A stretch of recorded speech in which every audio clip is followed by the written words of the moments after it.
not linear, that is, I will not jump from section 1 to section 2, but rather these two will be intertwined and overlapping with each other sometime. So I reached Berlin on this year's Republic Day on January 26th, and I met Christian Badhoff on January 31 at the Anti-War Museum in Berlin, which is like a fitting place to comment our journey together. So one of the very important lessons that I learned from Berlin is from the very first monument which we visited, which is this particular monument. I shall tell about this in a few minutes. We tend to believe that the extermination of Jews is what is Holocaust. But the truth is that the extermination is only the end point of Holocaust. The starting point of Holocaust is dehumanization. There are various stages of the structure of this state-sponsored killing that happened in Germany.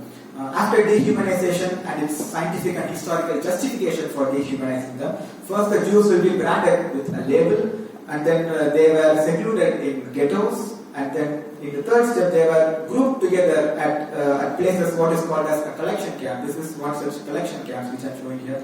4 from the collection camp, they were taken to the railway station, and from 5 they were transported to the concentration camps.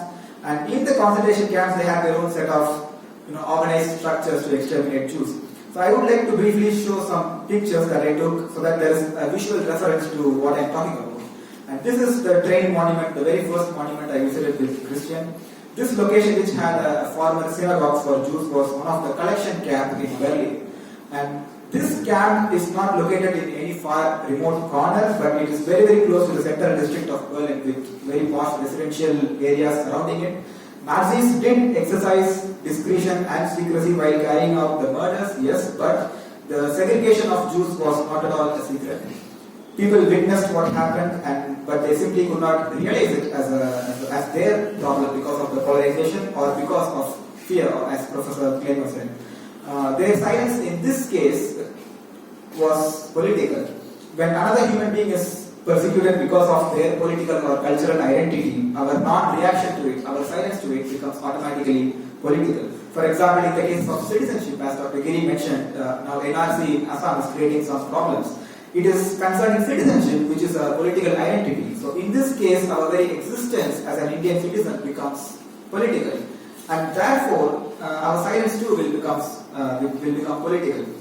So hundreds of Jews were transported to the nearby railway station from this point every day throughout the war. And I think there is another picture which I took. This indicates, I think it's a little bit little here. This indicates all the dates and the number of Jews that were transported. So the way I saw it was that it happened somewhere around 1940, and then it ends at 1945, even 2 weeks before the Soviet occupation of Germany. So there was a government missionary going on. Whatever happened outside the war, whether it's a military victory or military defeat to the Nazis, to Germany, there was a government missionary, an immoral government missionary, which was running throughout.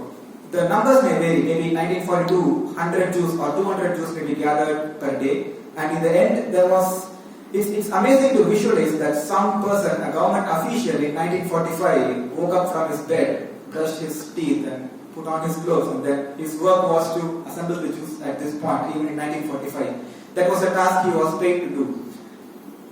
And this is a bridge. I took this monument in a bridge called Puttlichsbrücke. And this Puttlichsbrücke is above a railway station called Puttlichstrasse, in which from where Jews were transported to Grunewald in the outskirts of Berlin, which is a larger station to gather much more Jews. And this is the former Puttlichsbrücke railway station, which is now dismantled. And this station is the Grunewald, which I told you about. It is from where the long distance trains were operated. Trains transported them to places like Auschwitz, Treblinka in German-occupied Poland, and even farther places like Riga in Latvia. Even here, they have constructed a monument such that at each railing they have constructed. For example, in this particular photograph, it's 12th October 1944. 31 Jews from Berlin to Auschwitz were transported. This was in 1944, so it's less number of Jews. If I had taken a photograph that shows a black light 1942, there would have been numbers in 4 digits, thousands and 2000s per day. And this was a little map on just a scale of what happened. Trains traveled from Berlin to as far as Riga in Latvia. And so what was done to this place, to the Putlischer Brücke? So after the war in 2 decades, Berlin Wall ran through this place, so nothing really happened. But after the fall of the wall, the underground metro station, which is now called as Westhafen, was redesigned by artist Barbara Reiter. I can show you the picture, yes. Which is now, this station is called Westhafen Metro. It was redesigned and it is now commemorating the Universal Declaration of Human Rights. This project is called Inscribe, and as of now there are 8 stations in the world like this, which were redesigned to contain the provisions of the Human Rights Declaration. I personally visited 2 of such stations, one in Westhafen in Berlin and the other station is in Concord, Paris. The locations are chosen due to the historical significance. Yes, this is from Concord, Paris, which this photograph was taken by me. This Concord station is historically significant because this was the place of the execution square where King Louis XVI was executed during the French Revolution. So another important reason why this Westhafen was chosen for this project is because of the Plötzensee prison, which is very nearby. This prison was the place in Berlin where the resistors were executed by the Nazi regime. And I wanted to also talk about the White Rose movement briefly. It was operated from Munich, which is a very significant one because it was a non-violent resistant movement which opposed the Nazi regime and its anti-Semitism through campaigns like graffiti campaign or leaflet campaigns, etc. But this movement was active in between 1942 and 1943 for 8 months. This resistance movement is one of the proof that German public had accessibility to be aware of the mass killings of the Germans, of Jews. In fact, Kurt Huber, a professor of philosophy from the University of Munich, was one of the core members of this White Rose movement. Along with the students Hans Scholl and Sophie Scholl, every one of these groups were executed. This is Sophie Scholl. She was 21 or 22 when she was murdered by the Nazi regime. And last year it was the 75th anniversary of the death of Sophie Scholl. So digital artist Marina Amaral from Brazil, she colorized her photograph. This is the one. So digital colorizing is one of the methods to keep the memory alive and a little bit closer, because when we look at black and white photographs, it seems like a distant history that happened sometime in a very distant past. But these are certainly things there are some things that are lost in colorization, yes, but the things that are gained in colorizing these photographs is the change in perspective. I recommend you to visit an online project called the Faces of Auschwitz. I have even a screenshot of the web page, which puts things in perspective just by colorizing the image. There is no words in this project, it's just colorization of images. There was I saw an abandoned, destroyed church in Berlin where I visited during heavy rain along with Christian. The gate was closed, the roof was already fell, so it was an open church with nothing to the ground, so it was open. It was raining heavily, and among the rubbles, that's the beauty, among the rubbles I was able to see a single quote from the distance. The quote was this: "Your silence won't protect you." This was the only thing that was written in that church. And I would like to show some of the photograph also of Marina Amaral in this process, how she has colorized the mugshots of the victims of the concentration camps. This is a girl, 14-year-old girl, and these were the shots of the Jews who were exterminated at the camps. Now, since these are colorized, the memory is much more closer than a black and white picture, and this is the comparison between a black and white picture and colorized picture. This was taken at Auschwitz camp, and this is the famous photograph of a boy lifting hand in the Krakow ghetto. Warsaw ghetto. And now at this point, I would like to briefly talk about Hermann Stohr. He was a social worker as well as a theologian from Germany. He established a social working community in the eastern part of Berlin, helping the kids especially to get education, and he propagated pacifist ideals. He is one of the early conscientious objectors to military service. Now Christian Bertolf is a conscientious objector, and he has participated in the conscientious objector movement that happened in the 1990s in Germany. At this point, even I also have to show you a photograph. This is the memorial of Hermann Stohr, which I took outside the Berlin's East Grand Central Station. At this point of time, I want to, just like for an icebreaker, I want to show a photograph that I took in a random street of Berlin. It's an anarchist graffiti, nothing to do with our theme specifically, but the translation is this: nobody has the right to obey. This was the graffiti which I found throughout Berlin in many places. There are some anarchist activists very active in Berlin who are using graffiti as a means to communicate and politicize certain events. And in India, we currently sense a drop in the scientific temper among institutions and in the political atmosphere. Not being able to draw a distinction between what is mythology and what is history, etc. The line is a bit blurred right now among institutions. So here is a case where science was used in the other extreme in Germany. The Nazis had a pressure to exhibit that their ideology is modern and is not a medieval conservative. So they largely brought in science to their support to justify their ideals. For example, Eugen Fischer was a professor of anthropology and eugenics. Eugenics is like supposedly it's a scientifically sounding term. The term is used to exclude certain genetic groups as inferior, and it attempts to improve the so-called genetic quality of the human population. He was one of the thinkers in that line. Such a gene theory was propounded by Fischer, and it was directly practiced by the Nazi regime. This is an example of how racial theory can be put into devastating use and how science can be used to justify the human horrors. Yes, this is the picture. This is the Authorship Institute of Political Science in the Free University of Berlin. It was during the Nazi time. It was Kaiser Wilhelm Institute for Anthropology, and it was at this department the theory was formulated, and sometimes there were also human experiments conducted. And I visited a place called Tiergarten 4, where human experiments were conducted to the mentally challenged people, finding innovative ways to kill people in large numbers quickly and efficiently. This scientific term quickly got engraved into my mind. This is the term. The Nazis used this term called genetically challenged. This was the official term by the Nazi government. And there was also a photograph titled The Faces of Evil. I couldn't find the photograph in the sea of photographs that I have right now. I saw that photograph. It was titled The Faces of Evil. And it was a very casual photograph of the officials relaxing during a coffee break.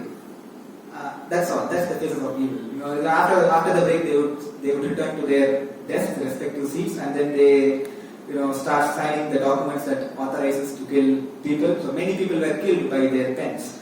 So an important takeaway is that the immorality does not have a repulsive face. Like immortality does not adhere to any standards that we are biased against.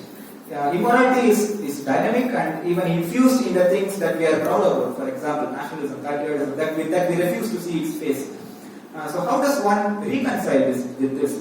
So I visited the Kaiser Wilhelm Memorial Church, which was heavily bombed by the British Air Force. The church was gifted with a cross made by melting guns and other weapons. It was a cross made by the weapons, by melting of those steel weapons.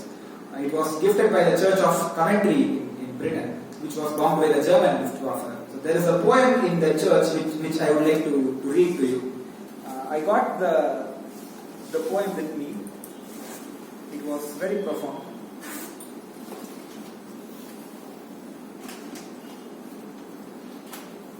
Yeah. This is the Coventry Cross of Nails. Here is the poem. The hatred which divides nation from nation, race from race, class from class, Father, forgive. The covetous desire of people and nations to possess what is not their own, Father, forgive. The greed which exploits the work of human hands and lays waste the earth, Father, forgive. Our envy of the welfare and happiness of others, Father, forgive. Our indifference to the plight of the imprisoned, the homeless, the refugee, Father, forgive. They use the term refugee even long back, even now it's contemporary, it's relevant now. The lust which dishonors the bodies of men, women and children, Father, forgive. The pride which leads us to trust in ourselves and not in God, Father, forgive. This poem was based upon the 7 deadly sins in the Christian mythology, but this was highly relevant to what I'm talking about, and that's why I told this. And I also noticed some difference in memorials that I visited, for example, in Berlin and Paris. For example, the German War Memorial directly go to the subject, saying that it was under a ruthless dictatorship, the authoritarian leader was trying to subjugate and expanding things like that. But the memorials in Paris, which I witnessed, it all started with "In the name of God." It was a stark contrast which I saw, because I think it is because France was in the winning side, though it faced military defeat, it was still in the winning side. So the winning side always thanks God, diluting the brutality that usually follows or that usually happens. So in this context, memorials are also political, though it has a humanitarian call for peace. I took a photograph in Notre Dame, a similar memorial, just 10 days before it was caught on fire and the memorial was destroyed. But I couldn't find the photograph to show you. Now I wish to come back to what I call the dehumanization of people. So dehumanization is basically the attitude of antagonizing people and refusing the equal gaze which we show, or seeing fellow people as not one of them, as others. So this dehumanization, it is not explicit, it is very intangible, and it's usually it is history that is uncovering this dehumanization, because when it is happening we are not really realizing it. So dehumanizing is not recorded in a present sense, it is only recorded in history, unfortunately, because we all have a set of standards to decide what a crisis really is. So we have scales to compare, and the problem with the scales is that these scales function at a different framework. They have the empirical framework, they have a statistical framework, but our innate biases are constructed based on anecdotal references. So even the unfortunate thing is that these anecdotal references does not even need to be a direct experience for us to be biased. For example, let's say there is a report that there is just an example, like there is a report that says that fines collected during a traffic violation is now an all-time high in India. So there are like a lot of people are getting caught and a lot of fines are being collected. But then we all will be having a friend who will say that that doesn't matter, in Mount Road there will be no traffic police, so don't worry about this report, so we will be all unaffected by it. So our bias usually takes side to this anecdotal reference by a friend, because since our daily routine is not affected, we did not really care about the statistical knowledge. So we tend to be passive as long as it doesn't affect us. And because of that, when something happens that we don't support, we tend to fit in narratives to suit our cognitive bias. For example, it is usually the minorities that raise concerns about the authoritative regimes and their persecutions, and we immediately stick on to the reports that claim that they are brainwashed for votes, or they are being trained against the nation, and so on and so on. So even worse is that we tend to justify our position using anecdotal reference. It particularly happens during you can find during the debates on feminism, when someone would say, I know a woman in my street who is bad, and so on and so on. So and it goes something like, even during the debates of reservation, when someone say, I have a rich Dalit friend, so it should be made purely economic, and so on. So therefore it is not that we have to learn something, of course we have to learn, but we also have to remove things or unlearn things that are clouding our view. These clouds can be of multiple factors, like our social position, our social biography of caste or religion, or our economic status. So it is therefore, of course it is impossible to be without biases, but we are all clouded by confirmation biases and cognitive biases. So I have a personal standard to introspect myself. I convince myself that I am in the right direction, usually. Whenever my cognitive bias starts to be different from the cognitive bias the environment in which I grew up gave me. This environment can be influenced by various factors, like maybe religious dogmas or social capital, economic situation. I spoke to I spoke to hundreds of people, and I engaged with political debates with hundreds of people in Berlin, and whose high economic condition makes them believe that climate change and vegetarianism is the most important areas to be addressed in the whole world, nothing else. This was their point of view based on their social biography. So, and then I interacted with people whose, especially youth, whose collective memory of Holocaust was slowly fading away, because it happened very long time ago and it is being perceived as a thing of the past. This was with respect to Holocaust. If I went back to German colonialism, practically there was no memory available. There was visibly no one to inherit this oppressive legacy of the German colonialism. Of course, they are not responsible for the acts committed by their ancestors, but they are definitely responsible to dismantle the institutions that were established by the ancestors and how they are still being somehow benefited by them in terms of cultural colonialism or the privilege of being the white skins, etc. So how to address this, how to sustain this memory? Usually after 3 or 4 generations, in every society it faces some sort of an existential crisis on what its purpose really is. In India, the memory of the freedom struggle is like that, it's slowly fading away. And when such memories fade away, it is a conducive ground for alternate histories to pop up. One of the challenges to resisting the authoritarianism that we are talking about right now is this loss of memory. I think that the cultural autonomy plays a significant role in resisting authoritarianism. For example, we try to postulate that there is a rise of fascism in India. We can notice that such arguments exist, that there is a rise of fascism in India. And I adhere to that argument, yes. But at the same time, as much as it might be true, there is also a practical problem of rallying people behind that argument. Because we first have to explain what is fascism and then how the core tenets of fascist tendencies are reflected in India. This will never succeed because ideologies are dynamic with its own connections and fractions across different communities. But this kind of argument has an advantage because when you say that it is fascism, it has fascist tendencies, it emphasizes a sense of urgency, yes, it emphasizes a sense of we have to act now to those who are already convinced, etc. Because it kindles a sense of thought that, oh my god, it's fascism, we have to be careful. But other than that, the word fascism does not mean anything culturally to us. It is an alien term relatively. But if we look carefully, all the terminologies of the oppressors will be in the native languages, in the native tongue. Take the exclusionary dividing principle that is happening under the name of Hindutva, a challenge that India faces today. And what is the counter argument to this? Is labeling it as fascism an effective counter resistance? That is one question. Because Hindutva is a culturally deep-rooted word, and fascism, whose comprehensive meaning most of us really don't understand or connect with, that is the problem. And I would like to give an example to this by mentioning the cultural resistance movement that happened in Tamil Nadu, the self-respect movement. And then it was translated to English, and then scholars like M.S.S. Pandian took it forward in the English language, which maybe people rallied behind a culturally accessible Tamil word. What we need is such localized cultural expressions derived from our own languages. Take Gandhi, for example. He explained the concept of passive resistance to the crowd in South Africa in 1906.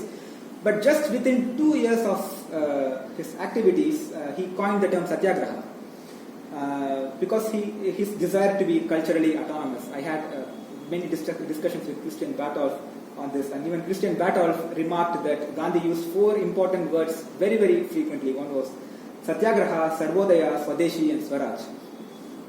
These 4 terms were frequently used in the context of freedom struggle that rallied people, against the imperial system. The same way, if you take French Revolution, liberté, égalité, and fraternité, it rallied people behind the concept.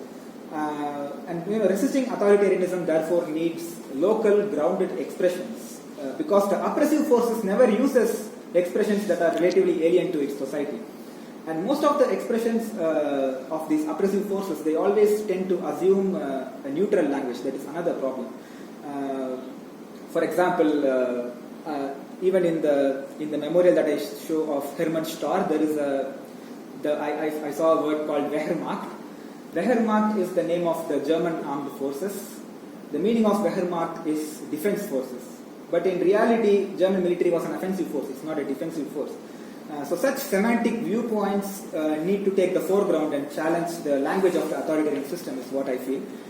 Because the abusive authority gets exercised usually in the name of desirable, maybe even positive jargons like nationalism, patriotism, defense, protection, security, etc. So we need to read between the lines and challenge such languages. So, now I almost finished with what I wanted to say, but Dr. Giri suggested a song to play, but I don't know how to play with no kind of speakers here. This song was introduced to both of us by Christian Bartolf. It was written by Boris Vian, a French poet, composer, and activist. So it's an anti-war song called Le Presidente or Le Deserter, which says something like, Mr. President, you are calling me to go to war. I don't want to fight. I will not fight it. So if you want to fight the war, you put the uniform and take the guns and you go and fight the battle. So this is the lyrics of the thing. But I don't know whether I will be able to play the song. So I wish to read the lyrics for you. The left is in the French and right is the translation. So, Mr. President, I make you a letter. What you may read if you have time. I just received my military papers to go to war. Before Wednesday evening, Mr. President, I do not want to do it. I am not on earth to kill poor people. It's not to annoy you. I have to tell you, I have made my decision. I am leaving to desert. Because Hermann Stoll was convicted with, he was court-martialed as a deserter, and this poem somehow connects with that. Since I was born, I saw my father die. I saw my brothers leave, and crying my children. It's a loose translation, so you can just understand the reference. So my mother has suffered so much. She is in her grave and makes fun of bombs and makes fun of worms, but by being indifferent.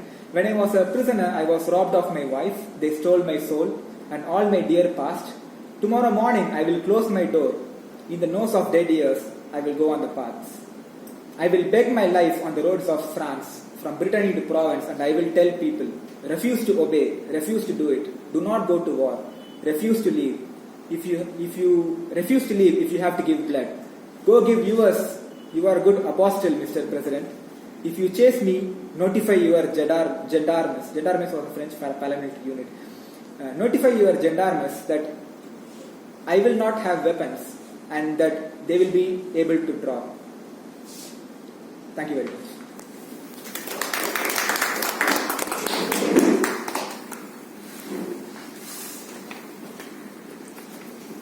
Christian, do you have anything? Thank you, Vishnu. And even for the past 3-4 years, when I visit the education institutions, when I speak about Gandhi, the immediate connection that comes, it's about Hitler, as you said.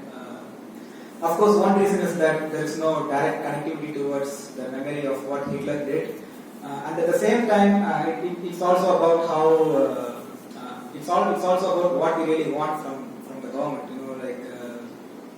Justifying emergency because the trains are on time. In fact, even during war economy, Hitler's administration was. We could take some lessons from Hitler's administration. It was very much efficient.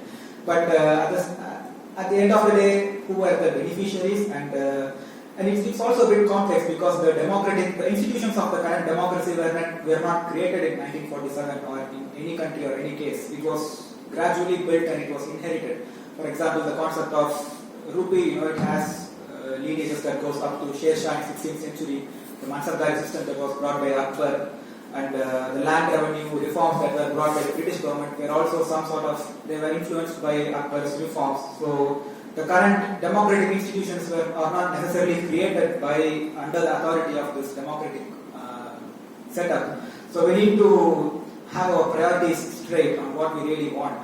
If it's the development side or some of the democratic ideas, which the very concept of democracy existed because there was no rights.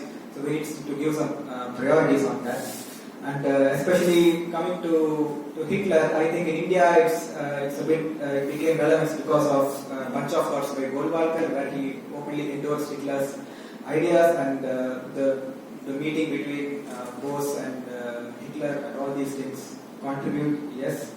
And then and also coming to Savarkar, yes, all leaders are very, very complex, especially people like Gandhi and Savarkar who were active for decades, 4 or 5 decades of immense activity. So every leader is sponsored, but ultimately leaders are not judged by what they did. It's all about how relevant they are, and it's all comparison. For example, Gandhi is not the physical manifestation of truth. It's just in a comparative basis that we judging that he was truthful, that he was non-violent. So and the growth of Savarkar and Gandhi, in fact, I am comparing Gandhi and Savarkar because the current narrative of bringing Savarkar to the foreground is somehow to eclipse the works of Gandhi. Savarkar and Gandhi were in their formative years almost during the same time, and Savarkar, when Gandhi was openly criticizing Mazzini's methods, Savarkar was translating Mazzini's biography into Marathi. So we need to compare such instances and